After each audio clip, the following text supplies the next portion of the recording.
सूरज चमके, घर घर युवा क्रांति का मस्तक दमके। खुशहाल यहाँ हर किसान हो, हर श्रमिक का भी सम्मान हो। गरीबी मुक्त समृद्ध युक्त विकसित भारत शीघ्र बनाना है। कड़े परिश्रम और कर्तव्य से देश को श्रेष्ठ बनाना है। स्वावलंबी भारत, अब हमें मिलके बनाना है। हम सबको आगे बढ़ना है, ये अभियान चलाना है। स्वावलंबी भारत, अब हमें मिलके बनाना है। अब हमें मिलके बनाना है। अब हमें मिलके बनाना है। हम सबको आगे बढ़ना है।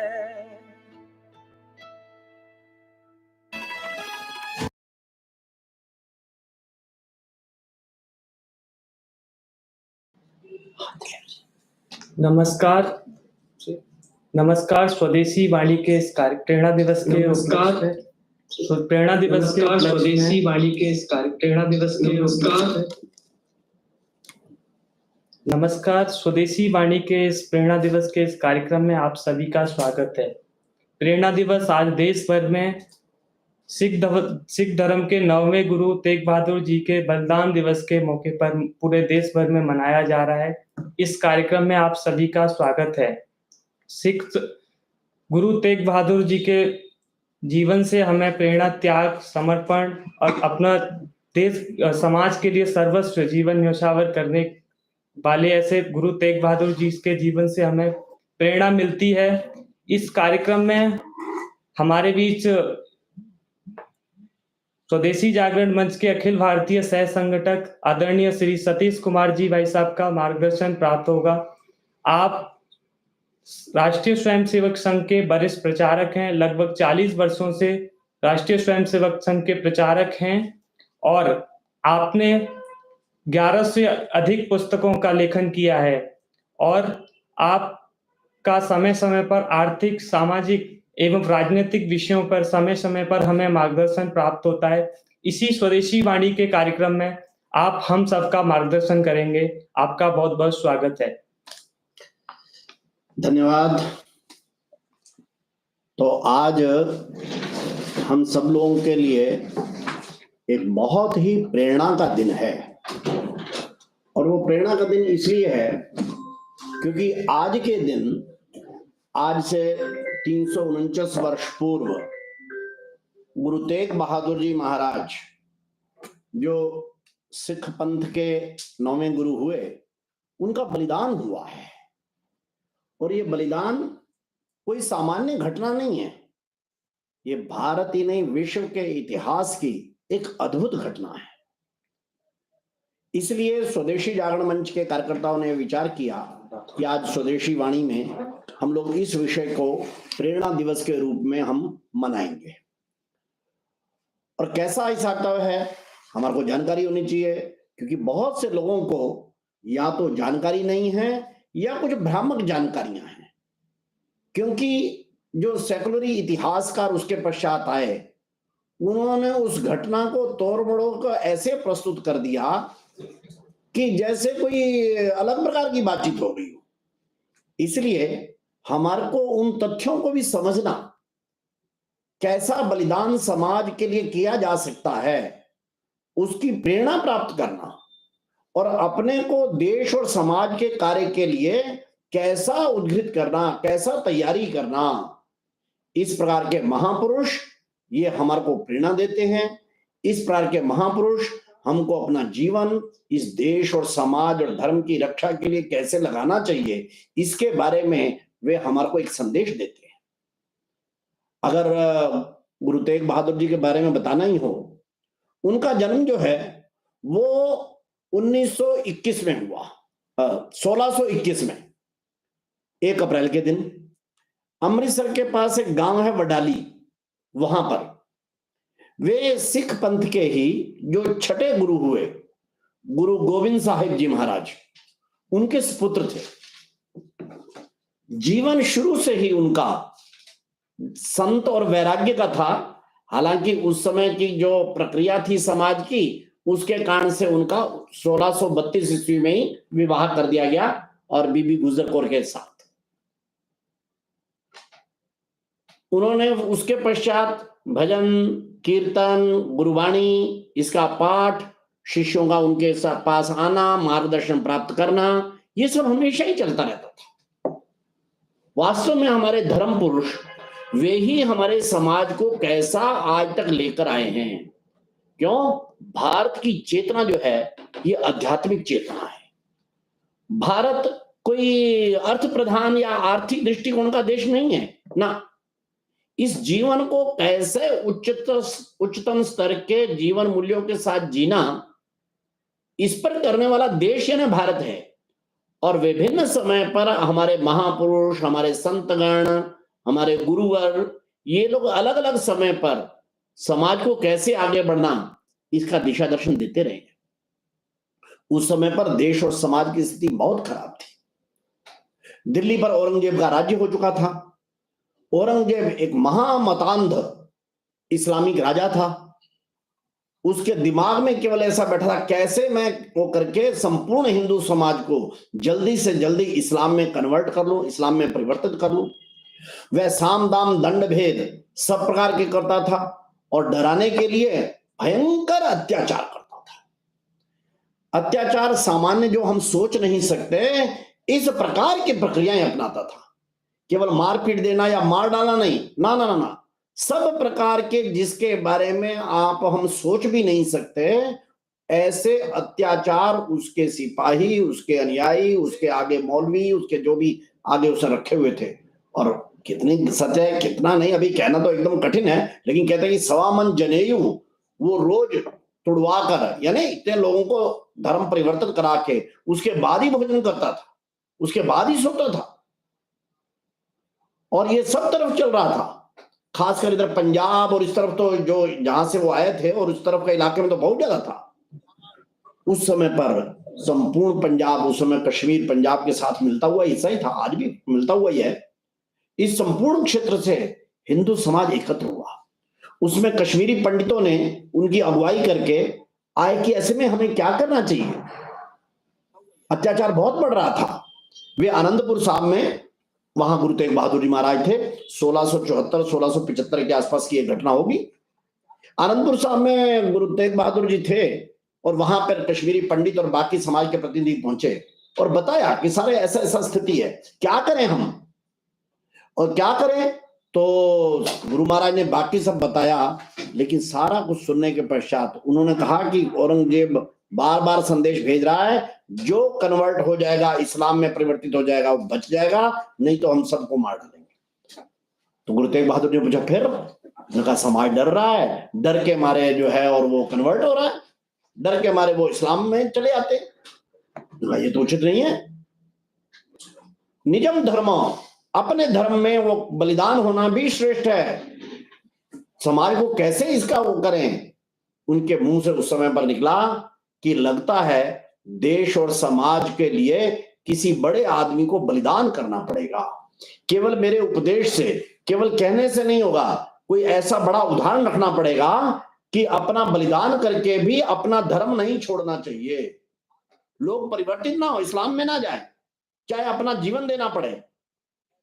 जब उन्होंने ऐसा बोला सबके बीच में, तो उनके साथ उनका लड़का बेटा, जो बाद में अपने 10वें गुरु भी हुए, गुरु गोविंद सिंह जी, उन्होंने उस समय कहा, वो तो उस समय 9 साल के थे, गुरु गोविंद राय बोलते थे उस समय पर उनको। उन्होंने कहा, पिताजी आप कह रहे हो किसी बड़े आदमी को बलिदान होना पड़ेगा, आपसे बड़ा बलिदानी कौन हो सकता है, आपसे बड़ा आदमी कौन हो सकता है। गुरु तेग बहादुर जी ने बेटे की तरफ देखा और उसको कहा, शाबाश तुम ठीक कह रहे हो। और कहा कि ठीक, संगत को बुलाया और कहा कि अगर मैं शहीद हुआ तो मेरे बाद 10वें गुरु जो है वो ये बालक बनेगा। और वो वहां से क्या नाम है, कहा, उन्हीं कश्मीरी पंडित और बाकी जो प्रतिनिधि आए थे समाज के, हिंदू समाज के, उनको कहा कि जाओ औरंगजेब को कहो कि हमारे को बनाने की जरूरत नहीं, हमारे गुरु तो गुरु तेग बहादुर हैं, आप उनसे बात करो, अगर वो हमारे को कह देंगे तो हम बन जाएंगे, अन्यथा हमारे को क्यों मारते हो, हमारे बड़े हैं, उनसे बात करो। ठीक, उन्होंने जाके यही कहा। औरंगजेब को पता चला कि अरे इनका कोई बड़ा वो है, गुरु है, और वो बड़ा इनको क्या नाम है वो करता है, तरह तरह की उल्टी सीधी बातें उसके दरबारियों ने भी कही होंगी। गुरु को औरंगजेब ने कहा, न्योता भेजा, ठीक, गुरु तेग बहादुर को कहो कि वहां आए। गुरु तेग बहादुर जानते ही थे, और वो वहां से अनेक दिन की यात्रा, पद यात्रा करते हुए, वे चाहते तो घोड़ों पर बैठ के तुरंत भी पहुंच सकते थे ना, गुरु तेग बहादुर जानते थे कि मुझे क्या करना है, समाज में एक हौसला खड़ा करना है, समाज में साहस खड़ा करना है, अपने देश और समाज के लिए मर मिटना चाहिए, इसका एक संदेश देना है। इसलिए गुरु तेग बहादुर जी कीर्तन करते हुए, संगत करते हुए, इधर उधर करते करते अंततोगत्वा दिल्ली पहुंचे। अब दिल्ली में अनेक उनकी वार्ताएं हुई, औरंगजेब ने कहा कि कोई चमत्कार करके दिखाओ, ये करके दिखाओ, वो करके दिखाओ। गुरु तेग बहादुर ने जैसे उसके सामने कोई उसका औचित्य नहीं है, लेकिन तू हमारे समाज को क्यों इसमें लगा हुआ है परिवर्तित करने में, ये तो अच्छा नहीं है, उचित नहीं है। अब इतनी बात तो सुनने के लिए वो बादशाह था, इसलिए तैयार नहीं था। उन्होंने कहा उनकी बात छोड़ो, तुम्हारे को भी धर्म परिवर्तित करना पड़ेगा। तो गुरु तेग बहादुर जी ने तो जो संत लोग कहते हैं वो सब कहा। अरे तू क्या वो है, गीता कहती है नैनम छंदन्ति शस्त्राणि नैनम दहति पावका न चैनम क्लेंदिन्त्यापो न शुष्यति मारुता। हम आत्मा हैं, हमारे को ना तो हवा उड़ा सकती है ना अग्नि जला सकती है, तो क्यों इसके लिए डरना। और अंततोगत्वा उनके 5 शिष्यों सहित कहा गया कि इनको मृत्यु दंड दिया जाएगा, और फिर मृत्यु दंड भी ऐसे नहीं तो डरा दिया जाए संपूर्ण समाज को। इसलिए उनके जो 3 बड़े प्रमुख शिष्य थे, भाई मतीदास, भाई सतीदास और भाई दयाला, इन तीनों को कैसा विचित्र। भाई मतीदास को लकड़ी के बीच में, 2 खांचों के बीच में रखा, और आरे से जैसे लकड़ी को चीरते हैं ऐसे लकड़ी के बीच में फंसाकर दोनों हाथ ऐसे कर दिए गए, और उनको लकड़ी के खांचे में वो कर दिया गया, और सिर के ऊपर आरा रखकर ऊपर से नीचे तक लगा था, और सबके बीच में, कहीं अंदर जेल के अंदर या किसी उसमें नहीं ना। क्यों? क्योंकि अंग्रेज संपूर्ण हिंदू समाज के अंदर भय पैदा करना चाहता था कि देखो तुम भी ऐसे हाल होगा। और इधर गुरु तेग बहादुर थे कि वो अपना बलिदान देकर समाज में ये संदेश दे रहे थे कि देखो कट जाओ आरे से, कट जाओ कैसे भी, लेकिन अपना धर्म नहीं छोड़ना। और वास्तव में ही हुआ। दूसरे शिष्य सतीदास के चारों तरफ रुई लपेटी गई, बहुत रुई का लपेट कर, और उस रुई में आग लगा दी। उस आग लगी रुई के अंदर तड़प तड़प कर, ताकि वो मर जाएं, शहीद हो जाएं, ऐसा भयानक। और बारी बारी से किया गया, सारे वहां दिल्ली के अंदर ही, और क्या नाम है, लोग खड़े चारों तरफ, और बीच में ये कुकृत्य किए गए। और तीसरे भाई दयाला के लिए तो वहां पर एक बड़ा कड़ाहा तैयार किया गया, और उसमें पानी खोला गया। खोलता पानी जिस समय 100 डिग्री से ऊपर एकदम उबल रहा पानी था, उस समय पर औरंगजेब के उन राक्षस सिपाहियों ने, या जो भी उसके उस समय के रहे, उन्होंने उठाकर खोलते हुए पानी के अंदर डाला, लेकिन सी नहीं होती। तीनों शिष्यों ने, भाई मतीदास, भाई सतीदास, भाई दयाला, आरे में कट रहे हैं, कड़ाए में उबाले जा रहे हैं, रुई के साथ तड़पा तड़पा के मारा जाता है, लेकिन ये नहीं कहा कि नहीं नहीं नहीं छोड़ दीजिए, हम जैसा कहोगे वैसा करें, बिल्कुल नहीं। और यही जब हुआ, और अंत में गुरु तेग बहादुर जी को वहां लाके उनके ऊपर तलवार का आघात करके उनका सिर जो है वो काट दिया, अलग कर दिया गया। आज जहां शीशगंज गुरुद्वारा बना हुआ है चांदनी चौक में, इसी स्थान के ऊपर ये कुकृत्य किया गया। गुरु तेग बहादुर शहीद हो गए, लेकिन अपने से शहादत से पहले संपूर्ण देश के लिए, संपूर्ण समाज के लिए एक जबरदस्त संदेश मिले। संपूर्ण देश में से भावना पैदा हो गई, इसलिए संपूर्ण दुनिया के देश इस इस्लामिक आंधी के अंदर सिर झुका गए, भारत ने नहीं झुकाया। 600 साल से अधिक इस्लामिक आंधी से लड़ता रहा समाज, बाद में 200 वर्ष अंग्रेजों और ईसाइयों से लड़ता रहा समाज, लेकिन भारत और हिंदू समाज आज भी 140 करोड़ हम खड़े हैं। क्यों? ऐसे ऐसे महापुरुषों के बलिदान ने प्रेरणा दी समाज को। और जब उनका शीश काट दिया गया तो वहां एक रंगरेटा जो था, एक युवक था, उसने देखा कि ये तो सारा वो है। कहते हैं कि उस समय एक आंधी आई, वो जो अंग्रेज के न्यायी थे वो तो चाहते थे कि ये इनका सिर और धड़, क्योंकि अलग अलग हो गया था, ये सबके बीच में पड़ा रहे, कोई इसको उठाने वाला ना हो, सारे डर जाएं ऐसा। लेकिन उसी समय कहते हैं कि आंधी आई, उस युवक ने आंधी का उपयोग किया और धड़ को उठाया, अपने कपड़े में लपेटा और तुरंत भागकर सिर पर रखकर भागा पंजाब की तरफ। और अंततः पंजाब पहुंचकर उसने संदेश दिया कि ऐसे गुरु महाराज का बलिदान हो गया है। आज की तरह के और कोई अलग से कम्युनिकेशन के साधन नहीं थे, और इसलिए उसका बलिदान हुआ। तो जाके संदेश दिया, और जब संदेश दिया गुरु गोविंद सिंह महाराज को, तो उन्होंने कहा, रंगरेटा गुरु का बेटा, तू गुरु का बेटा है।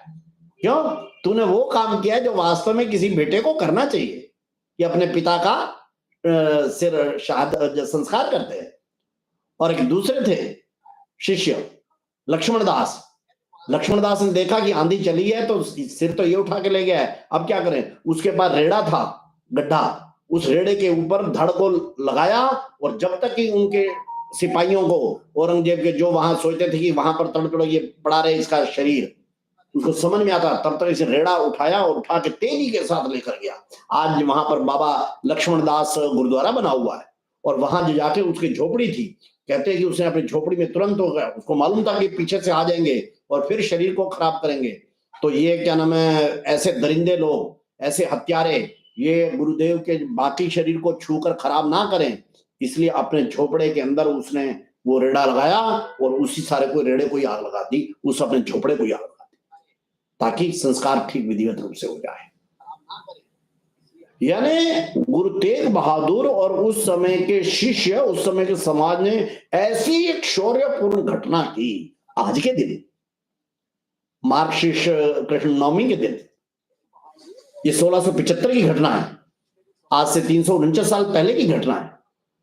इस घटना के कारण से हमको ये जरा समाज को इसको सबक लेना है कि देश और समाज ये कैसे चलते हैं, कैसे करना चाहिए। आज उसी पंजाब में बड़ी मुसीबत है, ईसाई मिशनरी, और वहां पर बड़ी मात्रा में कन्वर्जन करने में लगे हुए हैं, और अनेक मूर्ख प्रकार के लोग आज नहीं नहीं ये इस्लाम हमारे भाई हैं, कोई अल्पसंख्यक है, ऐसा गलत नैरेटिव चलाने को तैयार रहते हैं। इस सारे में से देश परिस्थिति में से फिर से निकालना होगा, और केवल पंजाब की बात नहीं है, संपूर्ण देश में ध्यान करना होगा। प्रेरणा दिवस है तो केवल बलिदान का प्रेरणा एक पर्याप्त नहीं है, समाज के कष्ट हरना ये प्रमुख विषय है। उस समय का कष्ट क्या था? कन्वर्जन था। आज का कष्ट क्या है? आज का कन्वर्जन वाली समस्या तो है ही है, उसके अलावा की बड़ी समस्याएं। हम स्वदेशी जागरण मंच के साथ स्वावलंबी भारत अभियान ले रहे हैं। क्यों? समाज की बड़ी कष्टदायी समस्या है कि अपने युवकों को अपने रोजगार के बारे में ठीक दिशा ही नहीं है। एक ही दिमाग में आया हुआ है, अंग्रेजों के दिमाग में डाले होने के कारण से, कि मैं छोटी पढ़ाई करूं या बड़ी पढ़ाई करूं या स्किल करूं या जो भी करूं, तो मुझे कोई एक छोटी नौकरी मिल जानी चाहिए, और अच्छी है तो बस सरकारी नौकरी मिल जानी चाहिए, और वो भी घर के नजदीक मिल जानी चाहिए। अपने जीवन के प्रति देखने का दृष्टिकोण इतना छोटा हो गया। ये हमारा दृष्टिकोण नहीं है। हमारा दृष्टिकोण क्या है? उद्यम का, स्वरोजगार का।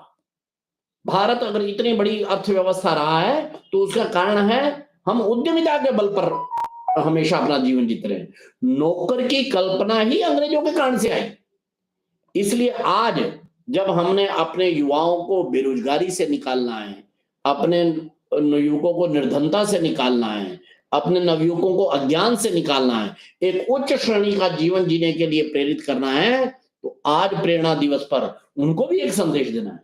उद्यमिता अपनाओ, उद्यमेन ही सिद्ध्यन्ति कार्याणि न मनोरथै नहि सुप्तस्य सिंहस्य प्रविशन्ति मुखे मृगा। उद्यम करने से ही कार्य सिद्ध होते हैं। केवल सोचते रहो कि हाँ बढ़िया सी कोई नौकरी मिल जाएगी, अखबार में आएगा, मैं इंटरव्यू देऊंगा ना। सोए हुए सिंह के भी, अगर सिंह भी कुछ ना करे, केवल सोचता ही रह जाए, तो उसके मुख में भी अपने आप आहार नहीं जाता, उसको भी दौड़ भाग करके परिश्रम करना पड़ता है भाई, उद्यम करना पड़ता है।